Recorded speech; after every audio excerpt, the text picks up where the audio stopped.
Olá, amigos da Revolução Industrial Brasileira, mais uma vez com vocês, eu e o Paulo Gala abrimos um episódio da série Demolindo o YouTubenomics. Vamos passar o trator em cima das inverdades e das coisas...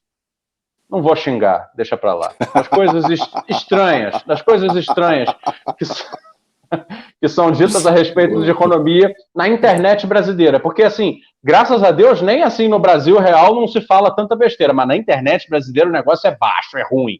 Então, assim, a gente vai voltar aqui com a série Demolindo o YouTubenomics, né, a economia no YouTube, trazendo para você um pouco mais de refresco mental. Aqui vamos tentar consertar esse debate, trazendo sempre uma visão um pouco mais realista. Né? Nem é para convencer você dos nossos pontos de vista, mas para pelo menos tirar você dessa situação de refém de tanta desinformação. Hoje o assunto do Demolindo do YouTubenomics é o índice Heritage de liberdade econômica. Heritage é a palavra em inglês para legado, herança, né? A Heritage é uma espécie de fundação, associação, um think tank, uma espécie de instituto ultraliberal, tá, que existe no mundo, inspirado nos ideais aí do von Mises, do Hayek, etc., nesse pessoal que os ultraliberais adoram citar, e que se dedica a propagandear o ultraliberalismo pelo mundo. O Heritage produz um índice baseado em certas mensurações, tá, para ranquear os países de acordo com o que seria o seu grau de liberdade econômica.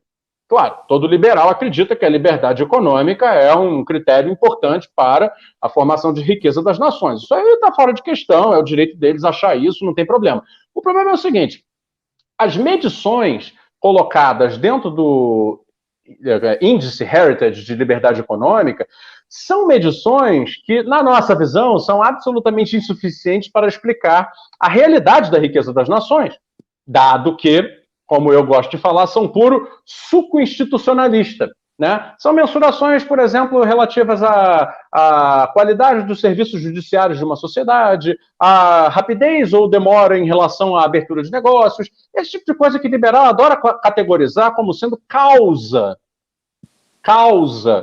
da geração de riqueza. E que nós gostamos de entender como, na verdade, consequência de um estado de coisas em que uma sociedade chega a ter riqueza e pode usufruir dela melhorando as suas instituições. Então não está em questão se ter instituições boas ou ruins é melhor ou pior. Não, instituições boas sempre é melhor do que instituições ruins. Porém, não adianta você tentar colocar o carro na frente dos bois. E é agora que eu passo a palavra para o Paulo e dizer, Paulo, então vamos lá, mete o pau, critica aí, por que o índice Heritage de liberdade econômica é puro suco institucionalista e não serve para debater o caso brasileiro, por exemplo? Oi, Fausto, é um prazer falar com você, com todo mundo, nessa série aqui que está realmente divertidíssima, né? Demolindo o YouTubenomics, tenho recebido muito elogio da galera, o pessoal comentando, então realmente está bem legal e divertido, né? Porque é tanta besteira que tem que a gente acaba realmente dando risada, né? Esse índice de liberdade da Heritage, né, é um negócio esquisitíssimo. Eu vou fazer dois tipos de críticas aqui. A primeira é que a maneira pela qual se mede aquilo é muito esquisita. Eu vou dar alguns exemplos. Por exemplo, o país número 1 hoje é Singapura, né? Seria supostamente o país com maior liberdade econômica do mundo, segundo o índice. Aí você vai olhar para Singapura, você vê que a companhia aérea de Singapura é estatal. A Singapore Airlines, tida como a grande campeã mundial de companhias aéreas, é estatal. Aí você vai ver a coisa da estrutura da terra em Singapura, é tudo estatizado. O estado de Singapura ele é dono de mais de 50% de Singapura.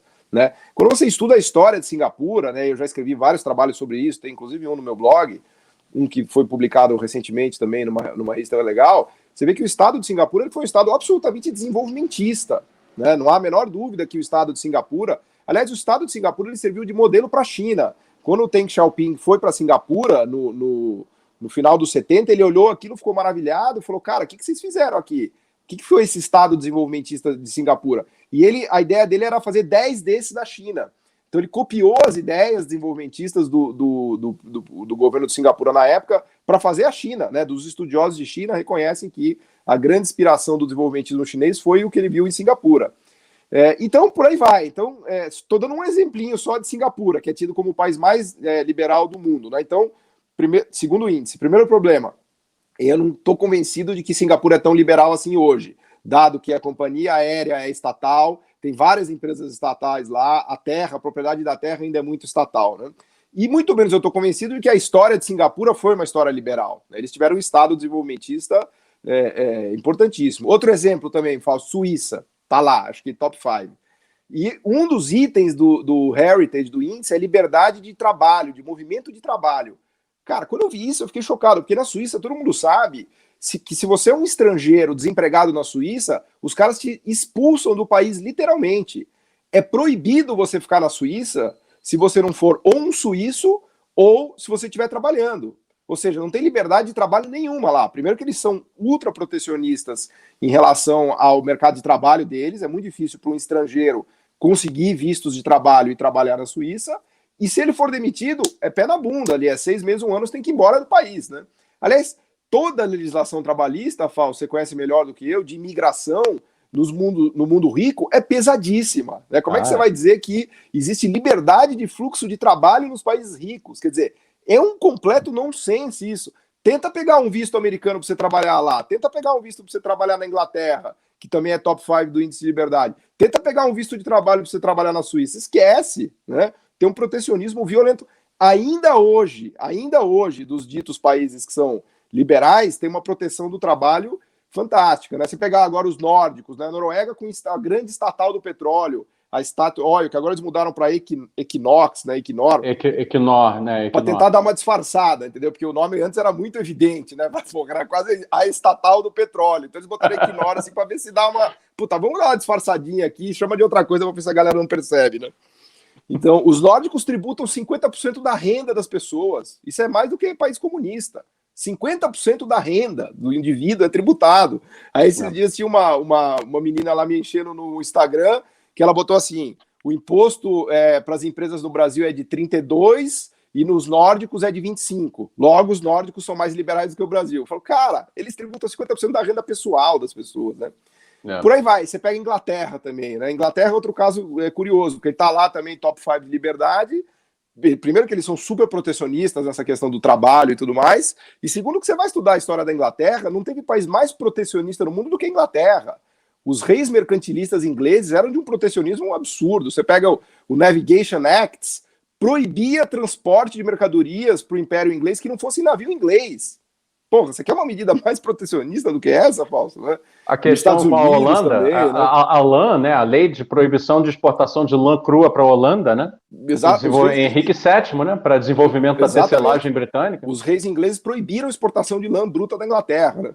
Então, o índice ele é todo torto, porque assim, ele erra para medir o que está acontecendo hoje, porque ele diz que países como Suíça e Singapura são livres, né? Sendo que você tem estatal aérea, você tem proibição de fluxo de trabalho, você tem propriedade do governo, e ele erra mais ainda ao dizer que a história desses países foi liberal. A gente sabe que a história dos Estados Unidos, né, da Inglaterra, e a própria Austrália, que figura lá, foi muito protecionista na virada do século XIX, né, a própria Nova Zelândia, quando eles estavam se industrializando, que é outra coisa também que no YouTube Nomics não existe a indústria na Austrália nem na Nova Zelândia, né? Como diz um amigo meu, os caras só tem canguru e ovelha lá, né?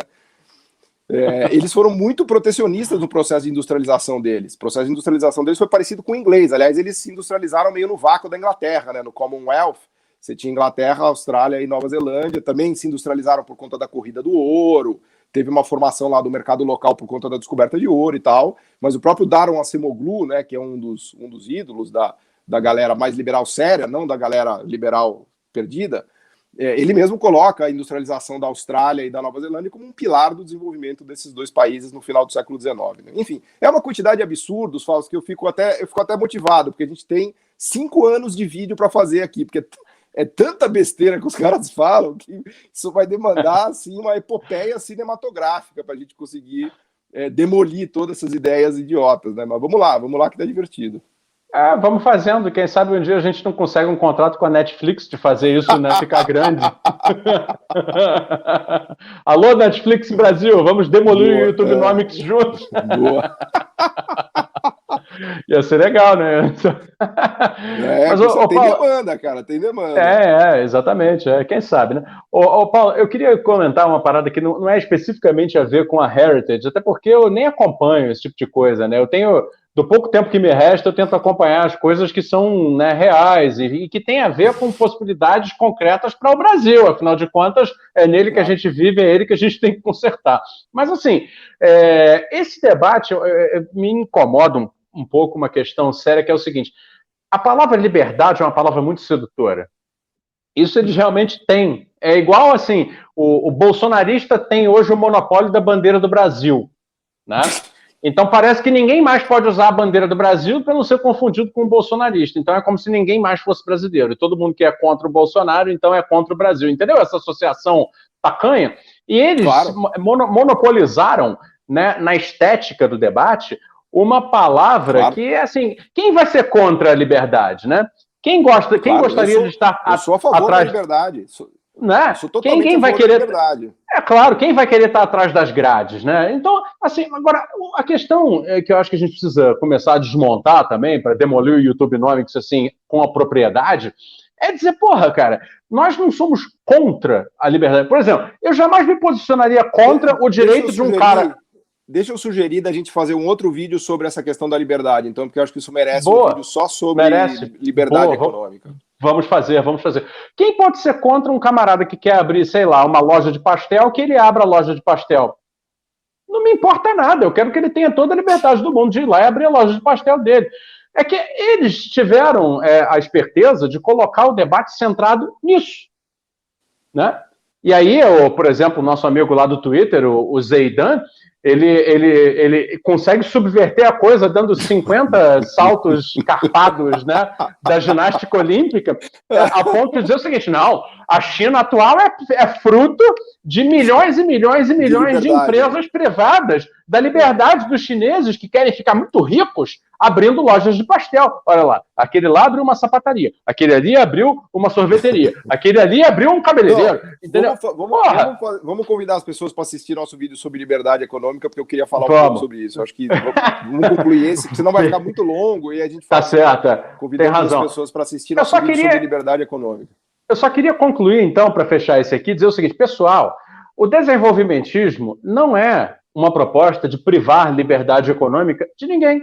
Ele é apenas uma constatação de que, em situações de historicamente estagnadas, como a do Brasil, em que nós nunca conseguimos dar o passo adiante e virar, de fato, um país desenvolvido e rico, não vamos conseguir isso dando às pessoas uma estrutura de incentivos de alta liberdade para eles abrirem salões de beleza ou sapatarias. Não, mas eu digo mais, Fausto. Na verdade, o desenvolvimentismo é uma promoção da liberdade, mas isso é tema para outro vídeo. Porque então pronto, então assim começa o próximo vídeo. Beleza. Então ficamos por aqui? Beleza.